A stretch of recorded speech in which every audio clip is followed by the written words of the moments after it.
Hi, my name is Joseph Parker, WBO champion of the world, and you're watching Sporting Icons. So after Tyson Fury pulled out of his WBC heavyweight title rematch against Deontay Wilder yesterday, of course, Deontay Wilder reacted immediately on social media, as he always does, and went in on Tyson Fury, calling him a coward, all this kind of thing.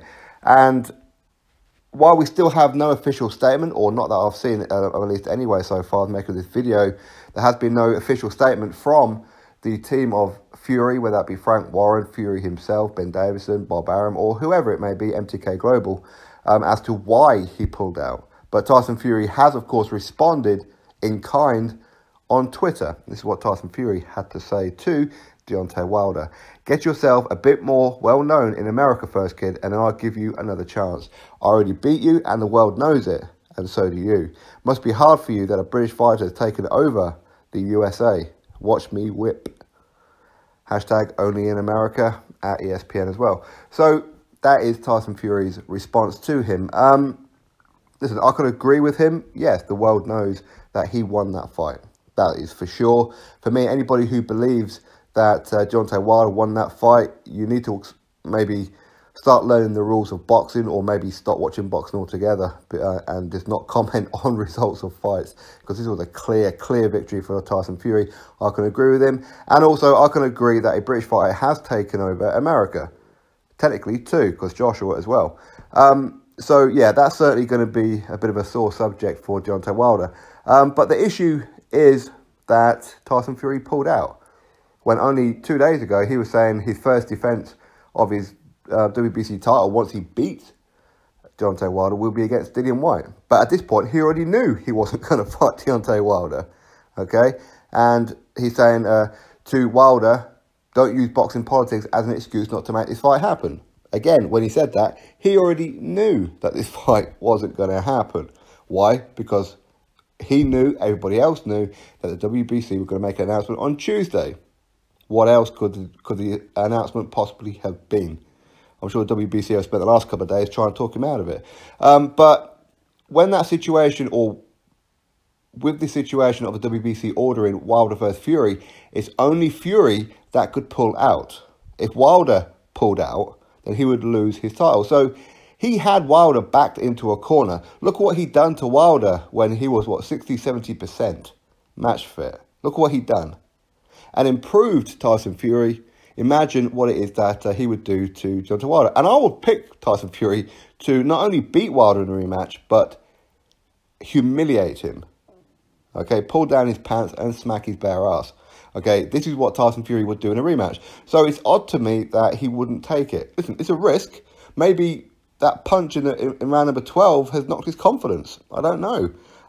This 5-fight deal with ESPN and obviously extension with BT Sport.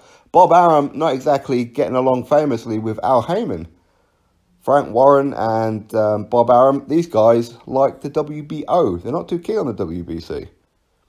They've signed him to a 5-fight deal. Do they really want him in there? What happens if he did get blasted in his very first fight? So this is more a money and marketing move, in my opinion, and Tyson Fury's allowed it to happen. For me, I feel let down by Tyson Fury for not taking this. Didn't even go to purse bid, because had he got it to purse bid and won the purse bid, he could have put that fight on anywhere in the planet. He said he don't care about money, so him getting 40% of the purse bid shouldn't really be that much of an issue to him. But ultimately, if Top Rank and BT Sport come together and won the purse bid behind closed doors, they could have bumped up his purse a little bit more, and nobody would have been any of the wiser. He could have put that fight on at Old Trafford in Manchester, UK.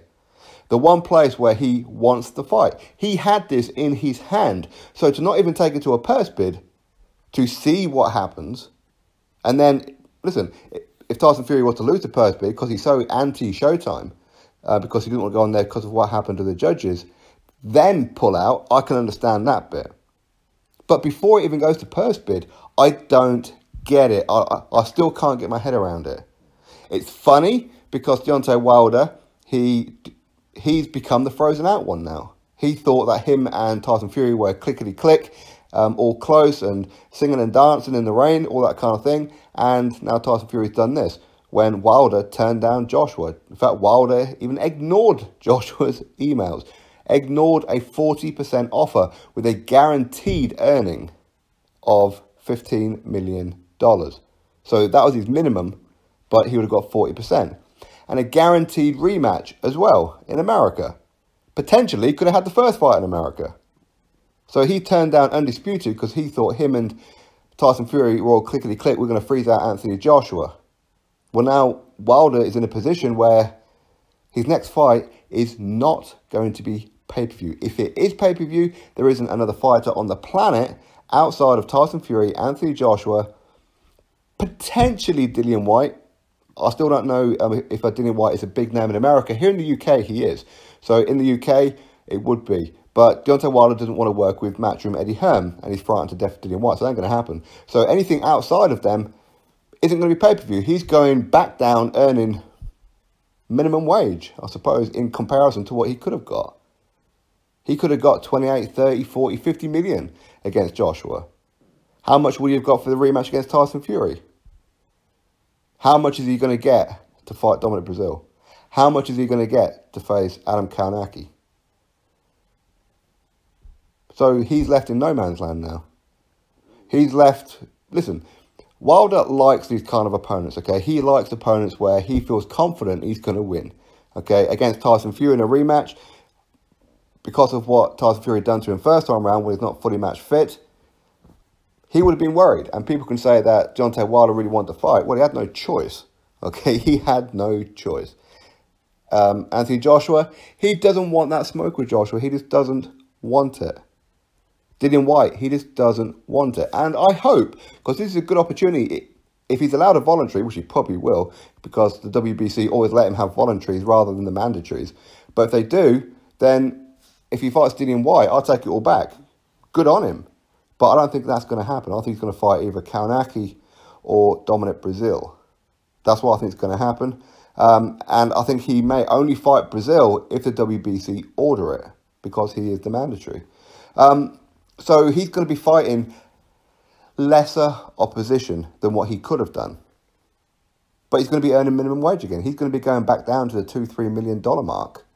Listen, it's a lot of money, of course it is. But in comparison to what he could have got is what I'm saying to you. Now, Tyson Fury pulling out, as I said, it makes no sense to me whatsoever unless this is money related or he's been told to pull out by Bob Arum and Frank Warren. In other words, listen, you've signed with us, you are going to do what we want you to do and when we tell you to do it, etc. Maybe this is the case, I don't know, but I still can't think of a real logical reason why Tyson Fury will pull out. As he says that he wants that fight, and he only wants Wilder. Clearly he didn't. Listen, I don't want to call him a liar or nothing, but until we get some kind of statement for his reasons why he didn't even take it to purse bid, then right now, Tyson Fury has ducked the rematch. And of course, he wants to talk about the lineal. Lineal, people don't talk about lineal. People never really did. Not really since the 80s, maybe early 90s, did people really talk about lineal. Nobody cares about lineal. It's not a physical title. There is no governing body dictating this. There are no set rules. There are nothing with it.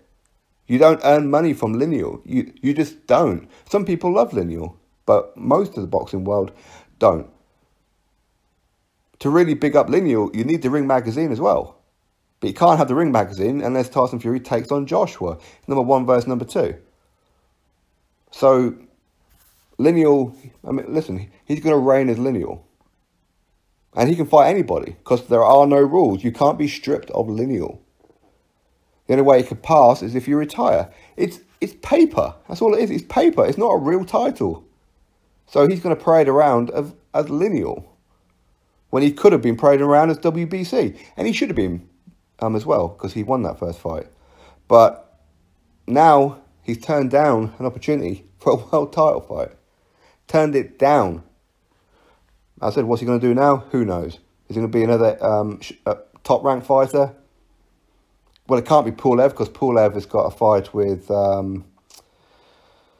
I've forgotten who the hell it is that Pullout is fighting next. Joseph Parker, he could be fighting Derek Chisora next. It could look outside for it. Maybe Dillian White, if Dillian White's willing to fight on BT Sport. I don't know. It's an odd one to me. I'm surprised that Frank Warren hasn't released a statement. Or if they have, then I've missed it. Anyway, so that is Tyson Fury's statement. Drop your thoughts below, click thumbs up, and of course subscribe. Catch you all on the next one.